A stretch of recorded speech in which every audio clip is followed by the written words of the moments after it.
এই যে এরা এইভাবে হেলমেট পরে মুখ ঢেকে আসে, দিয়ে সিসিটিভি যাতে ট্র্যাক করতে না পারে সেইভাবে ওরা ফেস কভার করে বুলি করে যায়, যেটি একটি এর মন্দির প্লাজা, ওই একই দোকান, দেবপ্রসাদ দাস তার নাম। এবং আগেও বলেছি যে পরিমল দাস তার নামটা নিয়েছে, কারণ পরিমল নামে ওর মতনই একজন ব্যবসাদার আছে, ওর থেকেও অনেক বড়, ওই একই লাইনে ব্যবসা করে। মানে ওর নামে এই দোকানের ও নিজের নামকরণ করেছে, অথবা কি ঘটনা আমি জানি না, যেটা ওর নামে নামকরণ। তো এরা সাধারণত মূলত কোম্পানির লোক অথবা দোকানদার, ব্যবসাদার গোত্রের লোক হয়ে থাকে। এদের কাজই হলো যতবার এরা দোকান এই দিক দিয়ে বেরোয়, এরা বুলি করতে করতে যায় আর আসে। এখানে নীল শার্ট পরে যে লোকটি রয়েছে, আর এছাড়াও রয়েছে এই যে দোকানের, ওই আমাদের দোকানের উপরেই রাকেশ পাল মাস্টারের নাম, সে ইংলিশ পড়ায়। সে কি পড়ায়, কতটা পড়ায়, সে বিষয়ে আমি যাচ্ছি না, এটা আগেও আমি বলেছি। তো তার কিছু গার্জিয়ান এখন এটা রিসেন্টলি এখন বন্ধ রয়েছে, তো তারাও এরকম কিছুদিন শুরু করেছিল। বন্ধ রয়েছে মানে আমারই স্টেপ নেওয়ার পরেই বন্ধ হয়েছে।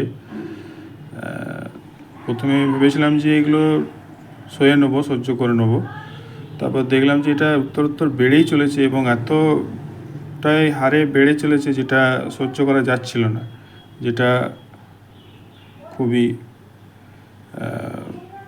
আনটলারেবল হয়েছিল। সেই কারণেই স্টেপ নিয়েছিলাম এবং সোশ্যাল মিডিয়াতে দিই।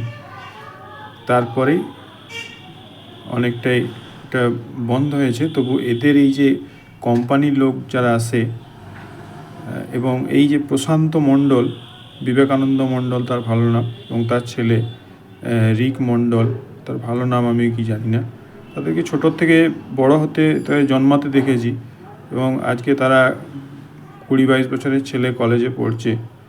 তো তারাও কিন্তু এরকম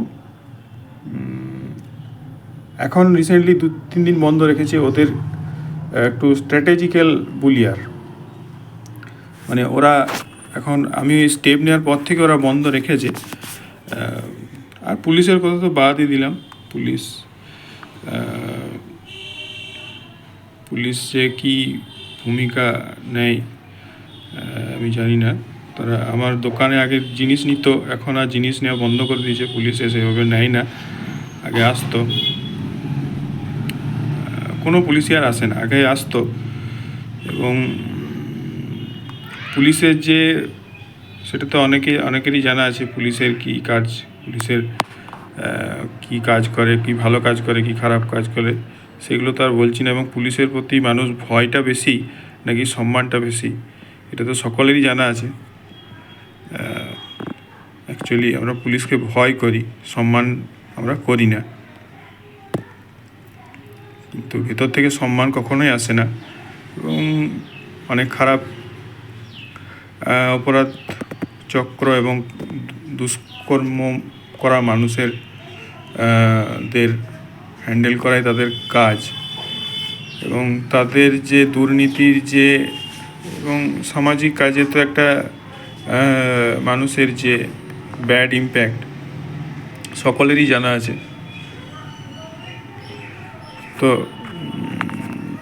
এইরকম একটা সিনারিও এখানে, এরকম একটা পরিস্থিতি এখানে তৈরি হয়েছে। আমি নিজে এর পদক্ষেপ নিই এবং যতবারই এরকম পরিস্থিতি আসবে আমি এরকম পদক্ষেপ নেব, এবং আমি ফলাফলও পেয়েছি। এবং পারিবারিক হিংসা, এগুলো ব্যাপার, এরও একটা সাইড এফেক্ট দেখা যায় সর্বক্ষেত্রেই।